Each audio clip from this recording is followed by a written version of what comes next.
Hey,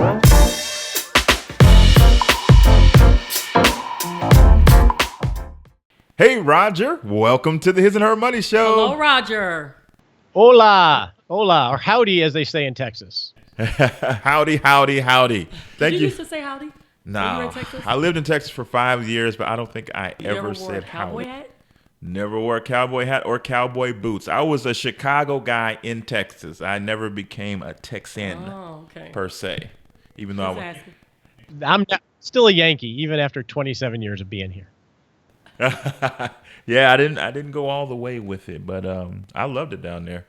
I loved it a lot. We are super glad that you're here with us today because you are an expert.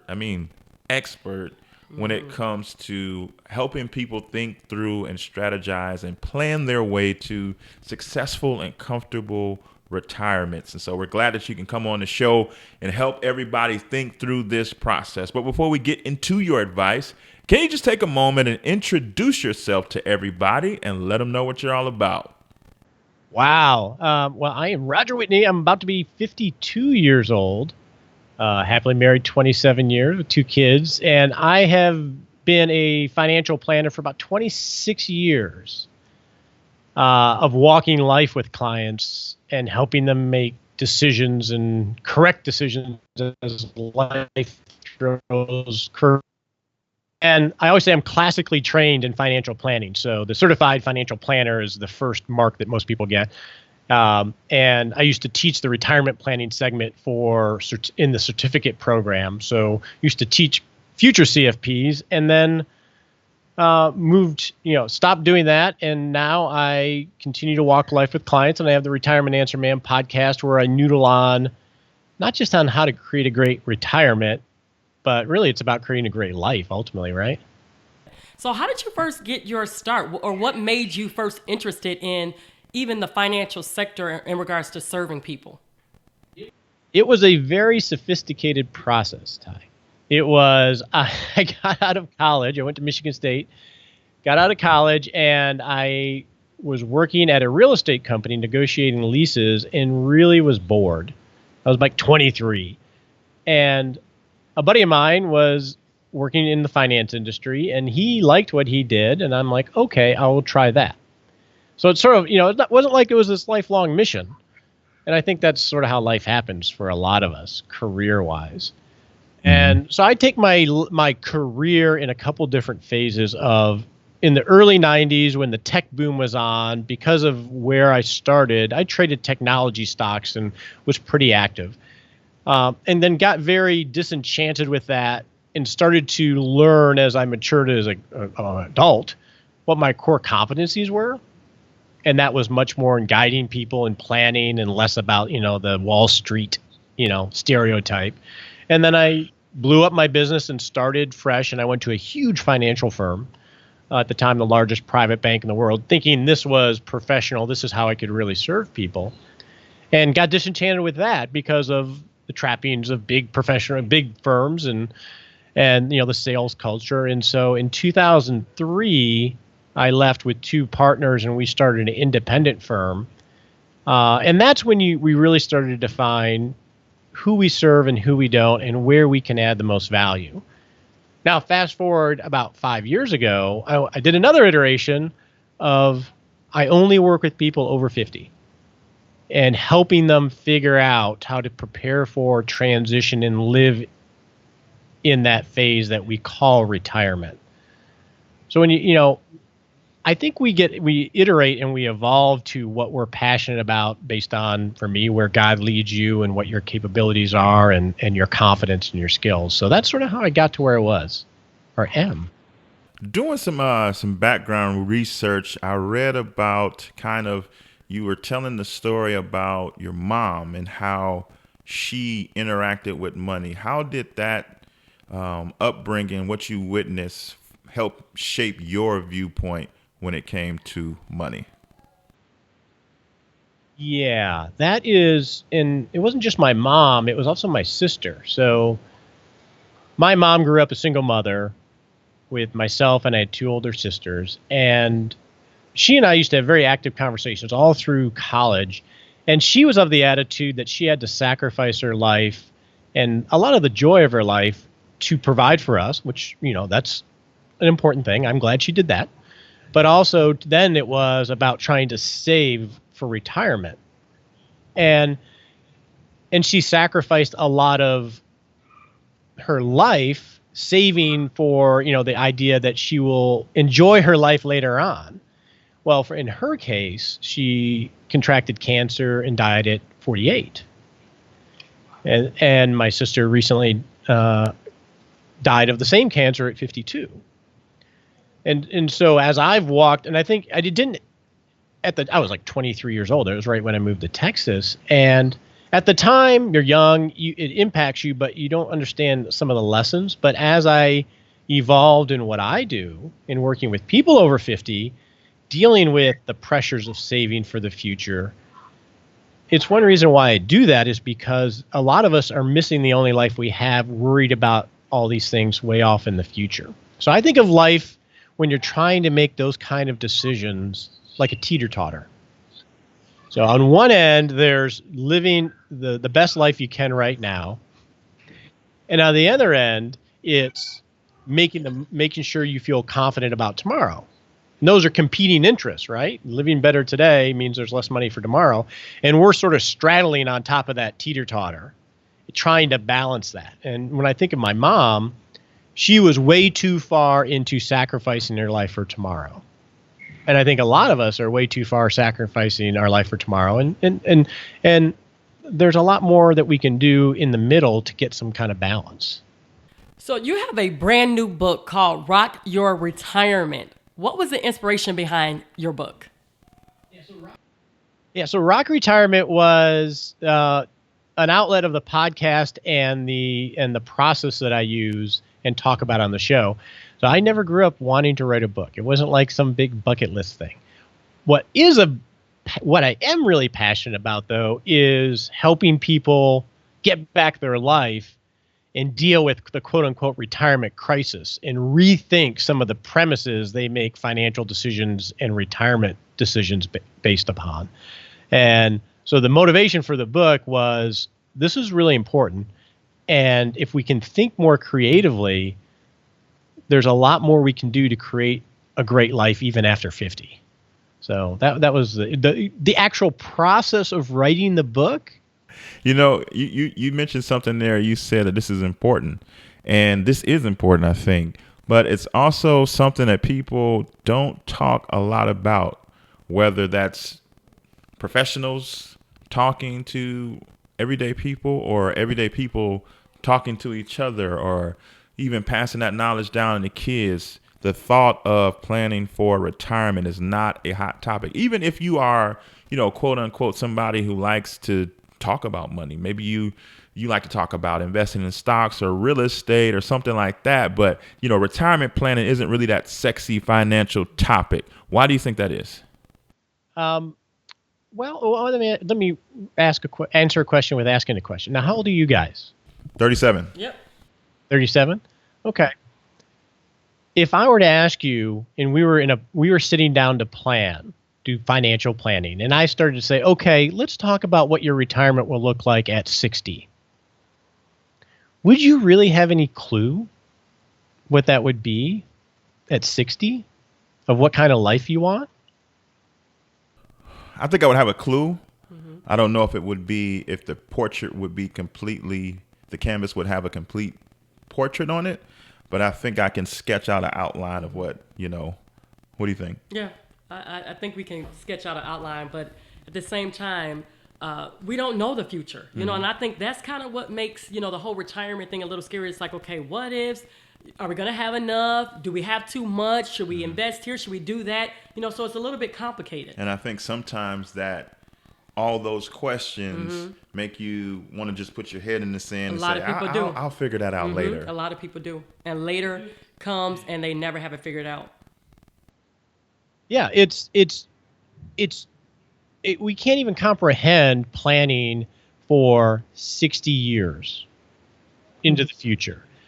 But the problem is, if you're working through a financial planning process, I need to know the answers, right? Because the normal financial planning process thinks of it like a math problem. And that one, it makes it very disinteresting. I mean, it's not very exciting for you and I. I'm 52, and it's not that exciting for me because I'm not close to it. I'm excited about next year. I mean, I'm excited about what I see for my life in 3 years from now, but you start to go farther than that, I get a little bit blurry. So I think that's one reason to let. And I also think that traditional financial planning treats us like a simple math problem. It treats us like we tell us when you want to retire, how much you want to spend. We'll put in an assumption for inflation, and then they'll put it into the financial calculator, and it'll spit out usually really bad choices because the numbers don't work. So if you take a 20-year-old today, they have a 50-50 chance of living past 100. That's insane. You take a 60-year-old today, they have a 50-50 chance of living past 90. So that's 30 years, even if you retire at 60. So what ends up, the traditional retirement planning process is fighting our parents' or our grandparents' retirement battle, where retirement was moving to Florida, going to the blue light special, reading books, and taking 1 or 2 trips a year. This math-based retirement planning worked really well for that because they lived a lot shorter period of time, and they were a lot less active. That's not baby boomers' retirement. It's definitely not going to be your retirement. You're going to live longer, a lot longer. You're going to spend a lot more money, and you're going to be a lot more active, which means it's going to cost a lot more, and the math just doesn't work.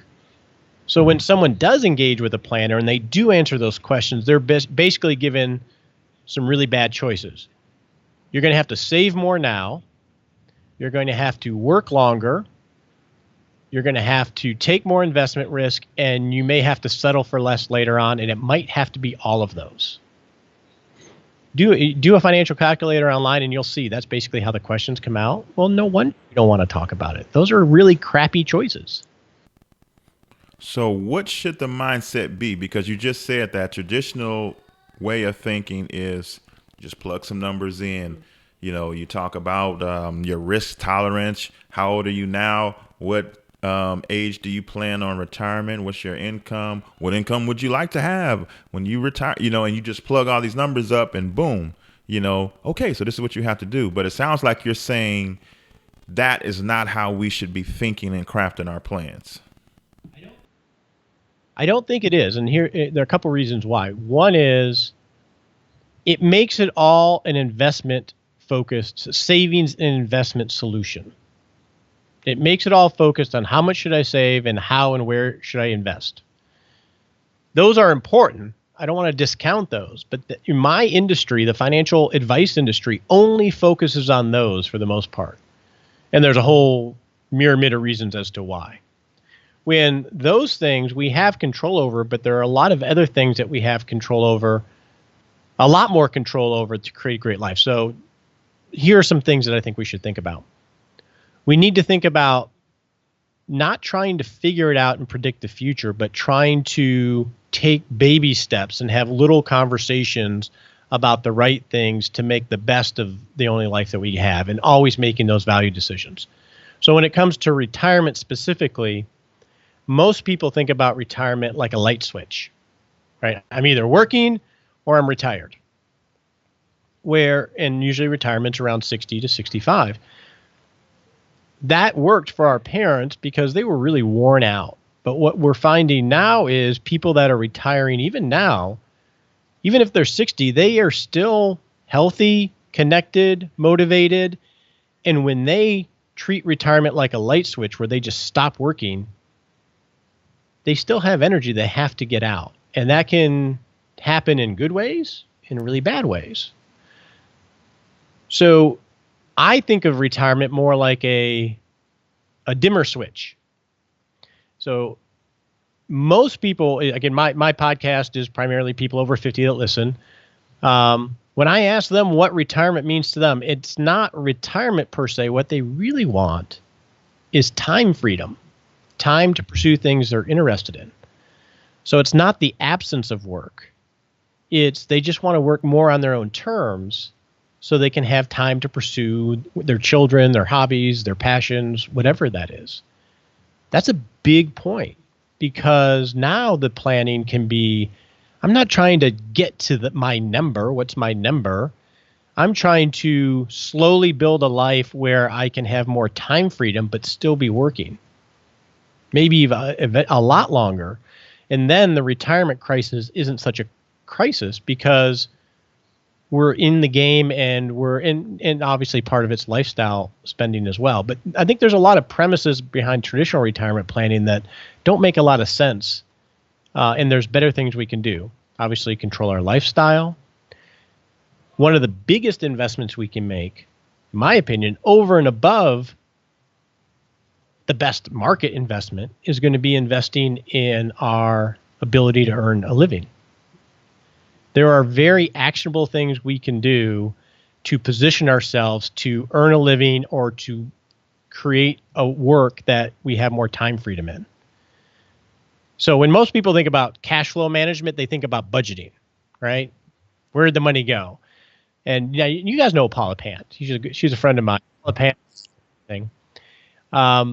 She said something once, and it's always stuck with me. There's only so much frugaling you can do, right? If you got kids and you're married and you got college to deal with, you got sports equipment, you got all this stuff, you can't cut to the bone. But that's where we focus all our time when we think about cash flow. I'm a big proponent of investing in ourselves to increase our cash flow. Even if you're in the corporate world, you can take small incremental steps to position yourself, whether it's networking or getting a certification or making yourself indispensable. There are a lot of things that we can do that never gets caught in normal retirement planning. So it's a good idea to not just think about retirement in the sense of just certain investment vehicles, just in what my monthly or annual contributions should be to these investments. But also, you said it's important to think about how can I invest in myself so that I can position myself to kind of have more options in my career or maybe some business endeavors that allows me to still go and work, but kind of work on our own terms, so to speak, as we creep toward those retirement years. I think definitely because those are things you can control. It's action on. We can't take action on beating the markets or finding the best investment. Now, saving and investing is important, but it's not the center of the universe. And unfortunately, financial planning and because of media and how we're paid and how people react, they think of investing as the answer. And that's actually just part of a balance sheet. So here's another way to think of it. Each of us is our own small business, right? So just like a small business, we have goals. We have a long-term vision for where our business or our life is, but it's not 100% clear. But then, more clear is we know what we want to accomplish in the next year and the next 3 years. That's probably more in focus. That should be how a family thinks and also how a business thinks. So that's why we're in business or why we have a life. And then just like a business, we have cash flow. We have overhead, right? Just paying the mortgage and, living. And then we have income sources. A business would call it revenue. We call it income. And businesses try to increase their revenue.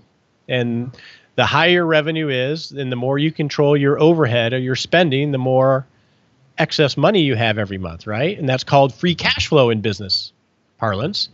And then just like a business, a family should try to capture free cash flow because that's wealth. That's how you create wealth. You don't create wealth from investing. You create wealth through creating revenue, just like a business does. And then, so that's the second conversation you want to have in certain intervals and look for risks and opportunities. And then the third is the balance sheet or your net worth statement. A business would call it a balance sheet, and personal we call it a net worth statement, which is basically just a list of all your assets and all your liabilities. And then you take that excess cash flow and decide how you'll invest that to improve the business. Or in this term, how do we invest that to improve our family to get towards the vision that we've crafted? And then there's all these little checklists, and that's a lot of what the book goes through is how do we have, what conversations should we be having? And then what do those conversations look like? And I think that's the best we can do is have a process that we can be diligent and disciplined to.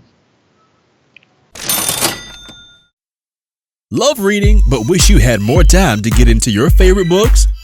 What if you could use the time you already have and listen to the books you already love? Well, now you can with Audible. With Audible books, you can be inspired, entertained, and educated anywhere, anytime. Choose from the bestsellers in self-development, business, nonfiction, and more. So what are you waiting for? Your first 30 days are free. Visit hisandhermoney.com/audible to get started today. That's hisandhermoney.com/audible. You know, I was doing some research recently. I read an article on Forbes that really disturbed me. And it was kind of talking about what you talked about, like people are retirement every day. And this particular article was showing like this vast difference between how different races stand when they reach retirement age. And it said that the average African American was getting to retirement and had a whopping $19,000 in liquid retirement savings. Why do you think that for our community, the African American community, this number is so staggeringly low? I'm not an expert into why, for sure, but I read the article because you sent it to me. And I think the average for a Caucasian family is like 130,000, right? Now that sounds like a lot more than 19, but I'll tell you from a retirement planning perspective, it's pretty much the same. It doesn't last long. I mean, that gets blown away almost as quickly as 19. Now, as to the why, and I agree with a lot of what the article said, and you know, the why behind those things, the pay gap. I think the generational in terms of, the modeling that we get from parents, and families are more likely to get gifted money than African American families. Financial literacy is just horrible everywhere. But if you're already earning less money, there's less reason to have financial literacy because you're just living paycheck to paycheck. I think you could probably throw in, the family structure in there as part of that. And I think it goes to the whole idea of the retirement crisis. It is a crisis, whether you're black, white, or African or Asian.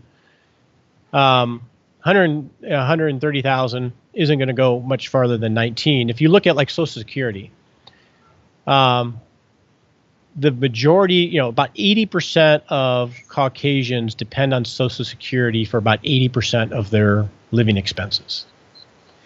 And it's actually a little lower than as far as the dependency on Social Security for African Americans.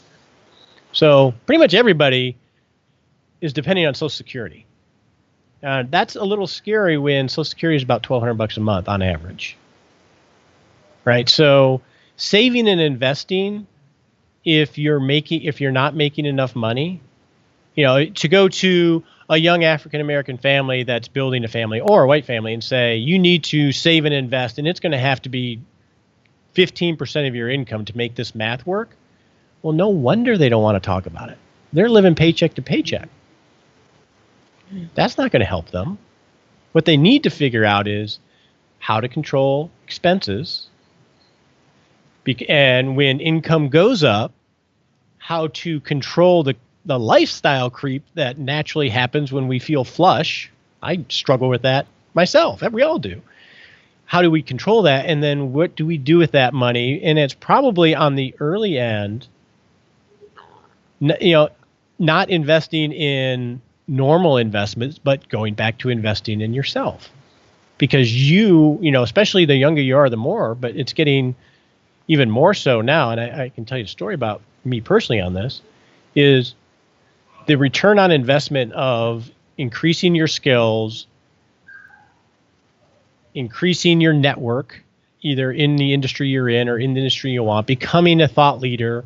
There are countless ways you can invest in yourself. The income potential vast outdoor outweighs what you could do in an IRA.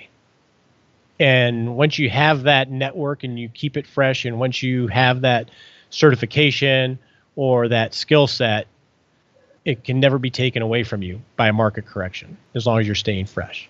So I think that's one of the big answers to not just African Americans, but everybody. It's, have those little conversations and own your own destiny, and don't think it's going to be solved by putting money in a mutual fund. So when you teach about retirement planning, you often say that we should think like a bowl of pasta. Can you discuss that? Hey, now I haven't eaten dinner yet, so be careful. I might start drooling here. Yeah, well, when it comes that when you're switching to retirement, or even, I would say this, you could do this anytime. It doesn't have to be for retirement, but when you're thinking about your family budget or your spending, I think it's important to categorize it in 3 different areas. The number one is the needs, which is the noodle, right? That's the base of the dish. You got to have the noodle, have the pasta dish. You got to have your lights on and your mortgage paid to have a household. Knowing what that number is, so hey, we're going to be able to eat, keep the lights on, clothe ourselves, and clothe our kids. We need to know what that base number is. And then on top of that, like the sauce, you need to know, well, who wants just to eat noodles? We want to have some flavor in our life. You want to know what those needs are. So in a younger family, that could be, we want to have this type of family vacation, or we want to be able to do these excursions on a weekly basis, or whatever else it is. And you want to quantify those needs, or those wants individually, not all as one pile, but you want to know what each one is and have some reasonable estimate to what they are. And then you bring out the spice and the meatballs, which is the spice of life, which are those aspirational things. And the reason I think it's really important to define what you have, those layers of those things, is because when financial stress hits, you can dial one up or down, right? Or if you have a financial windfall, you can evaluate them from those categories. So as an example, let's say you get a bonus or an unexpected inflow of some sort. The question is, what do I do with this money? Well, if you know what those needs, wants, and wishes are, or what that pasta dish looks like, you can say, well, we're going to do X amount is going to go towards paying down some debt. X amount is going to go to this, to our emergency fund, and X amount is going to go to this aspiration, or this want that we haven't been able to do to enjoy our family. Maybe it's taking the kids to somewhere to see their grandmother, or whatever it is. That way, it really helps because you understand the little pieces, so you can make decisions better when good or bad things happen. Roger, I mean, like, honestly speaking, can anybody rock retirement, or do you need like a special set of circumstances stacked in your favor? Because like you said, there's some people listening right now, they're living paycheck to paycheck. They're trying to figure out how to create margin. They're trying to figure out, how to improve their present. You know what I mean? And it's hard for them to, like you said, fathom finding money to put toward when they become 65. So you've done this for a long time. You've helped a lot of people in a lot of situations. Can anybody rock retirement? Probably not. Life throws crazy curves at you that will knock you on your butt and maybe not allow you to get back up. Some mistakes that we make habitually over decades sometimes aren't recoverable from a financial standpoint. But the question is, it's hard. I mean, there are people that are going, that I know people that have had, major health issues that zaps any joy out of life. So the question always becomes, what can I do today to take the right intentional step going forward to improve my situation, right? So I work a lot, but I enjoy what I do and I have time freedom, right? So that's different than working the same hours where I have to deal with the politics of employment and I feel like I'm being acted upon. A lot of times when we're zapped of energy, it's because we're feeling like we're being acted upon rather than having some control over our fate. Now, I don't need, so if you're living paycheck to paycheck and there's no margin anywhere, then the first thing you need to figure out is, what can I do? What little baby step can I do to start taking action to improve my income? And I don't know what that is. But at the end of the day, I know people that are in their 70s and 80s that enjoy what they do work-wise. And they don't look at work as a means to an end. They've created work that they truly enjoy and developed and nurtured the right attitude to find, to allow, not have it be this burden that to do something in order to get someplace. I don't know if I can articulate it as well, but at the end of the day, a lot of us are going to have to work a lot longer than we thought we would, right? Well, if that's the case, let's hope we're doing something we really enjoy and that we can create a little bit of time freedom along the way. Otherwise, it is just going to be, not very rocky. It's going to be rocky, not rocking. So how does being in debt negatively impact one's ability to create a solid retirement plan? Ooh, debt is dangerous. I mean, it can be, it's like any superpower. It can be used for good or evil. And there might be some good ways to use debt, but here's the problem with debt. And that's one reason why I like everyone to keep a net worth statement of all of your assets and then all of your liabilities. And your net worth is basically all your assets minus your debts. And that tells you the result. And I have clients that we've kept net worth statements every year for 15, 20 years. The problem with debt is it lowers your flexibility because you're a servant to it, right? When life hits you, you still have to make those payments. So if your income goes down by 30, 40%, your debt payment doesn't go down. You still got to make the same debt payment.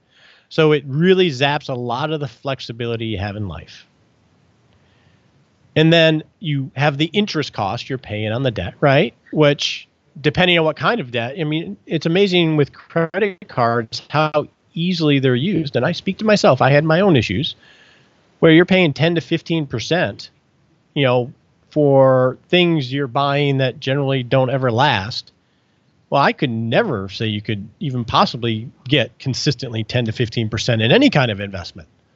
But we spend money and pay the interest, no problem, while we're investing in a 401k. It doesn't make any sense. And as you get older, what ends up happening is your earnings power starts to subside, right? I mean, you can still earn well into your 70s or 80s, but you're going to be less relevant to the young folk. You're going to have less energy. You may have physical issues. So as you have debt, as you get older, you got to service that debt, but then your ability to earn income to service that debt gets less and less and less, and it can really rob you of your future. So there's a lot of things with that are not too good, especially as you get older. If people are ready, they've heard you and they're like, man, you kind of open their eyes and they're like, I need to do something about this. I need to start to position myself to have a better situation when it comes time for me to retire. What are some actionable things they can do, right after they get done listening to this episode? I think the number one thing, a lot of it depends on your age, but I think the number one thing is to really understand that your ability to earn income and then keep it is the lifeblood. And it doesn't have to be. See, the problem with cash flow management and budgeting is it creates really negative conversations, right? Why are we over on groceries? Why are we over on that? And where'd this money go? I have a worksheet, and I can send you it to share if you want, on how to budget if you hate budgeting, because I hate budgeting. I don't budget because I just don't want to be a bookkeeper of my own life, and it creates bad conversations. But I think the first thing you can do is, one, get an understanding of where you're at right now. Understand where your cash flow is and build a net worth statement. And it may hurt at first, because a net worth statement, the nice thing about a net worth statement is, it seems like this cold financial statement, right? All your assets and all your liabilities. But it's an interesting thing because in a lot of ways, it reflects your values. because it's showing you what all of your past financial decisions, not your intentions, your actual decisions and spending habits will be reflected on that statement. If you say, oh, I don't believe in debt, blah, blah, blah, well, you can't hide from a net worth statement if you have a lot of debt on your balance sheet, right? If you say you value saving and there's no saving and you just have a lot of stuff, you're not materialistic, but then you have a lot of stuff listed on your net worth statement, it's going to show you. So I think the first step everybody can take is understand your cash flow, because that's the lifeblood of building wealth, and understand your net worth statement and deal with what it's telling you so you can take actions. Now, I've worked with clients that started off at negative net worth statements that are worth millions. It takes a long time, but that's the first place to start. Roger, tell everybody what they will find in your new book, Rock Retirement, and how they can pick up a copy. Well, I think they're going to find a new way to think about retirement from somebody that's walked this journey and hopefully learned a lot of wisdom.